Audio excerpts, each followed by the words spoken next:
niyo, ma? Shh! Nagpupustahan kami. Pustahan ng ano?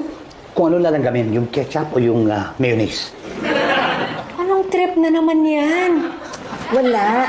Nakita kasi namin, hindi malaman ng langgam kung saan siya pupunta. Kaya nagpustahan kami. Sigurado ko pupunta sa mayonnaise. Ano, hindi gusto mo bumakas? Ay, hindi na. Hindi naman kayo busy, no? Wala kayong magawa, eh. Hindi naman maingay. Baka ma-influensya mo pa itong mga langgam.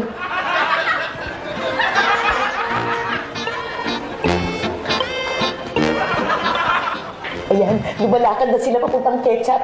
Ihanda mo na yung bayad mo sa akin. What? Dalawa lang naman yan eh. Di ba usapan natin 10 or more? Come on. Asa ka pa? Ay! Why did you do that? Ayan na, ayan na.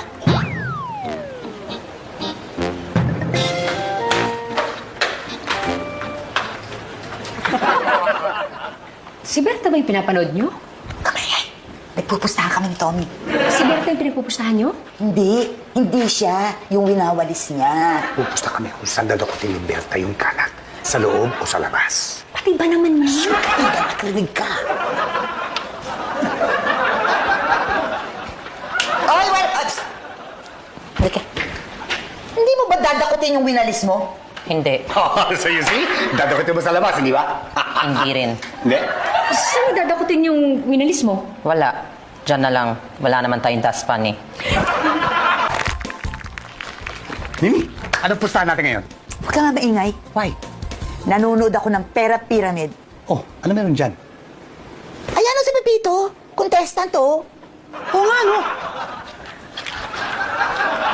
Oo nga, no? Ano? Tuloy na. Oo naman. Game ka, ha? Ako pa. Okay, good. Saan kayo pupunta? May lakad kayo? Wala. Eh, bakit sabi ni Tommy, tuloy raw kayo? Tinatanong niya kung tuloy pustahan namin. Naku, yan na naman kayo. Ano na naman ang pinagpustahan niyo? Ito kasing si Pepito sumali sa Pera Pyramid. Ang pustahan namin kung mananalo siya o hindi. Pero I'm sure, matatalo siya. Hoy! Matalino yon. Pihado, panalo yun. Basta ako sa kalaban. Okay yung suporta niyo, ah. Yes, Pepito. Mayon Volcano. Mayon Volcano is correct! Venezuela? Venezuela is correct! Larry, The Beatles. Beatles is correct! 1,000 pesos! Congratulations!